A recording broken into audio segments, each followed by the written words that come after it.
Hola amigos, ¿cómo están? Bienvenidos a su canal José Daniel Metrología. ¿Te has preguntado cómo se utiliza un certificado de calibración o eres de los que toma el certificado de calibración después de pagar un proceso que típicamente no es tan económico, pero lo tomas, lo guardas en la gaveta y se lo presentas al auditor el día de la auditoría y no haces nada más con eso? Eso es un gran error que estás cometiendo. Y aquí te voy a explicar con un ejemplo muy práctico cómo darle uso a ese certificado de calibración. Vean por acá, a ver, vean acá. Imagínate que tú estás en tu proceso donde tienes que medir, tu proceso dice que el diámetro externo de un tornillo debe ser de 10 milímetros, más o menos 0.5 milímetros. Esas son las especificaciones de ese proceso. Aquí te estoy colocando un ejemplo muy práctico relacionado al diámetro externo de un tornillo, pero eso puede aplicarse perfectamente al volumen de un gas natural, al volumen del crudo, puede aplicarse a la temperatura de un cuarto frío, puede aplicarse a la masa de un proceso de pesaje, qué sé yo, de algodón, de un avión, en cualquier industria. Listo. Tú tienes las especificaciones del proceso con el cual el departamento de calidad hace un estudio de la calidad del producto que estás realmente quieres llevar a cabo o quieres presentar al mercado. Listo. Entonces, con esas especificaciones del proceso, típicamente, ¿qué es lo que se hace? Tú dices, bueno, si yo tengo que la especificación del proceso es de 10 milímetros, más o menos 0.5 milímetros, tú estableces un área de confiabilidad. Y tú dices, bueno, mi área de confiabilidad es de 9.5 a 10.5 milímetros. Ok. Todo lo que sea superior a 10.5 milímetros, todo lo que sea inferior a 9.5 milímetros, ¿qué haces? Muy bien, respondiste conmigo, lo rechazas. Y lo que esté dentro de 9.5 y 10.5 está perfectamente conforme. Eso es un error. Eso es un error y te voy a decir por qué.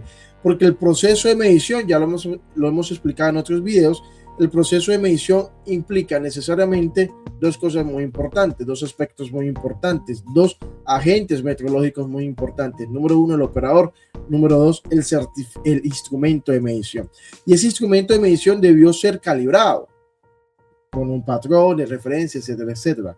Y ese instrumento de medición seguramente o necesariamente debieron haber entregado un certificado de calibración. Ese instrumento de medición tiene un error y tiene una incertidumbre asociada a la medición que está plasmada en el certificado de calibración. Mira el certificado de calibración y te va a decir cuál es el error del instrumento y cuál es la incertidumbre expandida para un parámetro K, es decir, un factor de cobertura de 2.0 para un intervalo de confianza aproximadamente del 95.45%, el 95%, si es 1.96, etcétera, etcétera. Revisa el certificado de calibración, ahí está. Pero José Daniel, ¿qué hago con eso? Muy simple. Toma el certificado de calibración y calcula el error total. ¿Qué es el error total? El error total sería el valor absoluto, el módulo del error máximo de ese instrumento más el valor absoluto, el módulo, bueno, en este caso pues siempre va a ser positivo, pero no importa, el módulo de la incertidumbre expandida. Toma el error y toma la incertidumbre expandida, que deben estar en las mismas unidades. Los sumas y eso te da el error total. Esos datos únicamente los puedes extraer si analizas el certificado de calibración. Esos son los datos del certificado de calibración. José Daniel, pero listo, ya lo hice, ¿qué hago con eso? Entonces, tú vas a relacionar las especificaciones del proceso con las características metrológicas del instrumento de medición para poder definir una regla de decisión, para poder establecer cuál es esa área de confiabilidad que tú tienes en tu proceso de medición. ¿Cómo lo haces? Bueno, muy simple. Tú vas a establecer un área de confiabilidad o un área de conformidad o de aceptación del producto. ¿Cómo es eso? Listo. Si tú tienes 9.5 a 10.5, imagínate que tú tienes un diámetro que te dio 10,49 milímetros. 10.49 milímetros. Ok, listo. ¿Qué pasa cuando tú le sumas el error total? O sea, esos 10.49 le sumas el error total, te va a dar 10.55. Wow, sorpresa. 10.55 está en el área de no conformidad.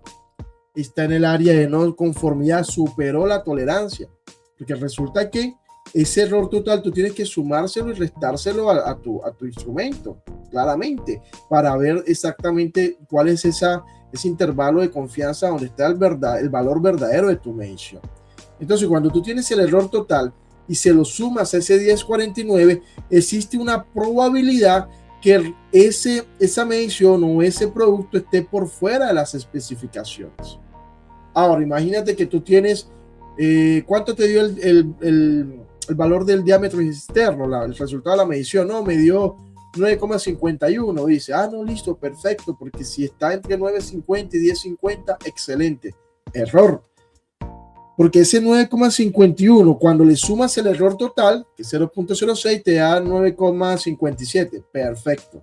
Pero cuando se lo restas, te da a ese 9,51, le resta 0.06, te da 9,46. 9,46 está en el área de no conformidad. Quiere decir que existe una probabilidad que ese producto esté fuera del área de conformidad. La pregunta es, ¿vas a correr el riesgo? Vas a correr el riesgo. Por ejemplo, en la industria aeronáutica no se toman esos riesgos. En la industria farmacéutica no se toman esos riesgos. ¿Tú por qué sí vas a tomar ese riesgo? ¿Ves el problema? ¿Ves el error? José Daniel, y bueno, ¿qué hago ahora? Simple, sencillo. Establece un área de conformidad. Tú tienes la tolerancia de tu proceso, ok, es 0.05, las especificaciones del proceso. Entonces tú tienes un rango de operación que va de 9.5 a 10.5. Ok, eso está definido por el proceso. Listo. Ahora, ¿qué voy a hacer? Voy a tomar ese 0.06 y se lo voy a restar al límite superior. Y aquí me va a dar 10,44. Listo, 10,44. Sería el nuevo límite superior. Y voy a tomar ese 0.06 y se lo voy a sumar al límite inferior. A 9.50 le voy a sumar 0.06, me da 9.56. ¿Qué quiere decir eso? Que el área de conformidad o de aceptación del producto es de 9,56 a 10,44. Ese es el área de conformidad o de aceptación del producto. Si yo tengo que ese 10,44 es el resultado de la medición de un diámetro de alguno de los tornillos, cuando yo le sumo el 0.06, me va a dar ¿cuánto? 10,50. Voy a cumplir con la tolerancia del proceso. Si yo tengo un resultado con 9,56, cuando le reste 0.06, me va a dar ¿cuánto? 9,50. Es decir, voy a cumplir con la tolerancia del proceso.